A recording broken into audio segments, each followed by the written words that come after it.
Hello. हाँ मन्नत, कैसी हो? आई एम वेल, तुम कैसे हो? गुड।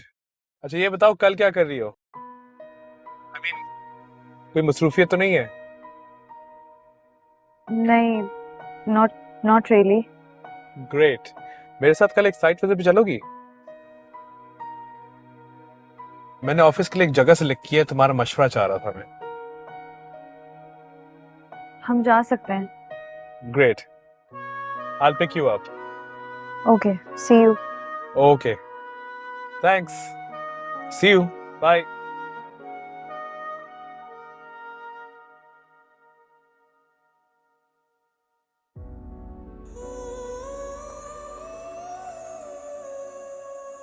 जानता था ऐसा ही होगा।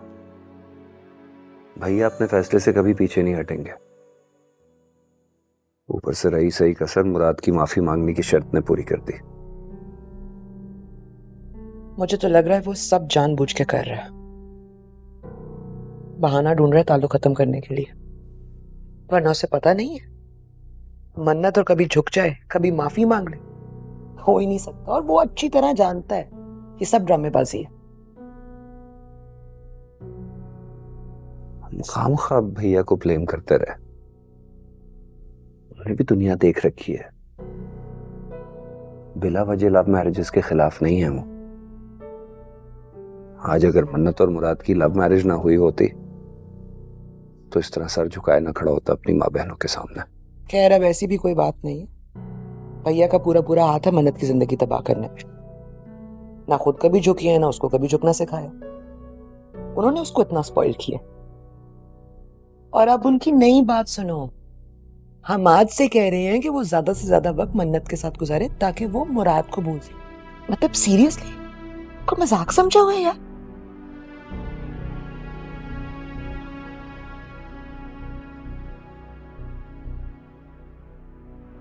तो इसमें ऐसी कोई गलत बात तो नहीं है। हम्माद भी तो अकेला है, टूटा हुआ है बेचारा। अगर ऐसा हो जाए तो इसमें क्या हर्ज है? अच्छा, और किसने तोड़ा है उसे? जब वो मन्नत के साथ शादी करना चाहता था तो भैया ने होने नहीं दी। तब भी उनकी मर्जी चल रही थी, अब भी उनकी मर्जी चल रही है। सबिया तुम मेरी बात सुनो आदिल। हमाद मेरा भाई है और मैं उससे बहुत प्यार करती हूँ। I genuinely want him to be happy. पता नहीं किस किस चीज से गुजर चुका है। आपको इसको अपने पर्सनल गेन्स और सेल्फिश रीजंस के लिए इस्तेमाल करे तो ये मैं बर्दाश्त नहीं कर सकती। And I am not going to just sit around and let that happen. तुम ठीक कह रही हो, मगर थोड़ा सा ओवर रिएक्ट कर रही हो। मेरा ये ख्याल है कि तुम एक बार हमाद से पूछ लो। क्या मालूम उसकी खुशी भी इसी में हो।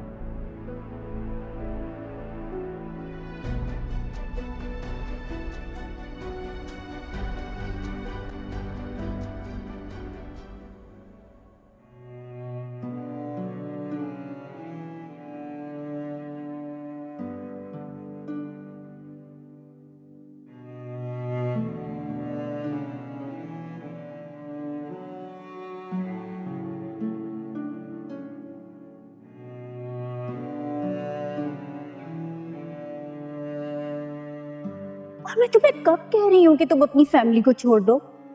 तुम जब चाहो उनसे मिल सकते हो, उनके पास जा सकते हो। हम शादी करके यहाँ सेटल हो जाएंगे और ये सारा सेटअप, ये बिजनेस, ये तुम्हारा होगा।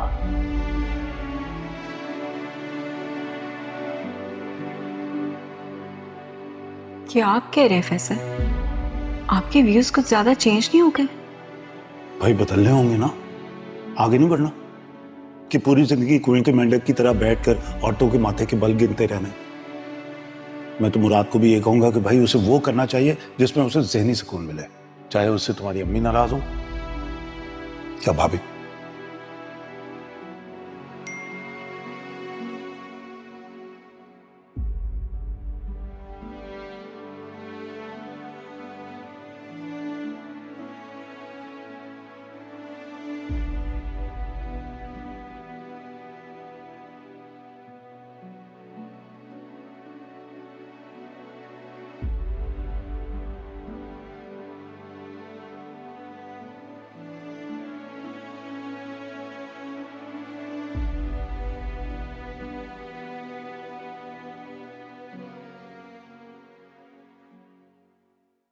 आ जाओ। आजो माँ के शहजादे।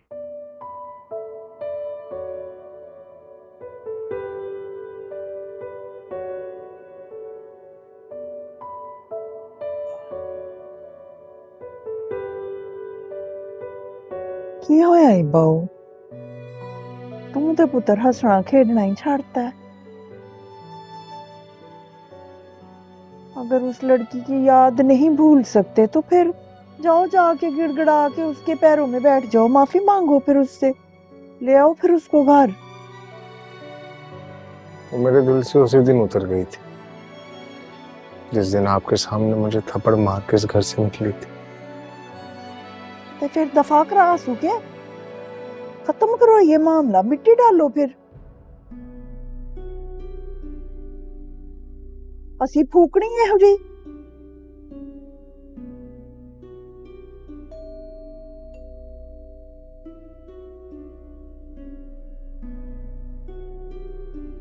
चाह वे बूए ते कौन है।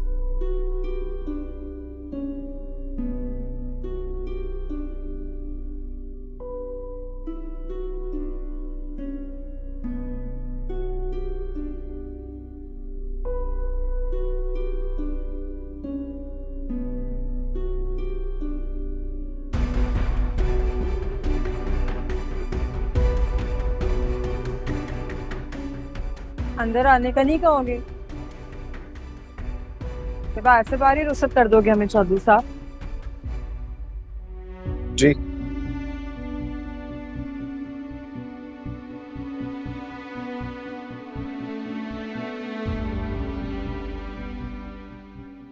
So, any possibility for reconciliation? जब पलट कर देखना नहीं है तो फिर वापसी का रास्ता ढूंढने का क्या फायदा?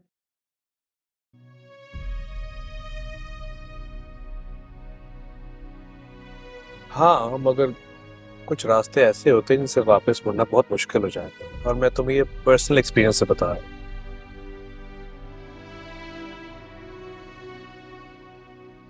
मुझे देखकर लगता है मेरे लिए मुश्किल है। नहीं, मगर क्या तुमने एक भी दफा मुझे मुराद के लिए आंसू बहाते हुए देखा है मैं जब से आई हूँ?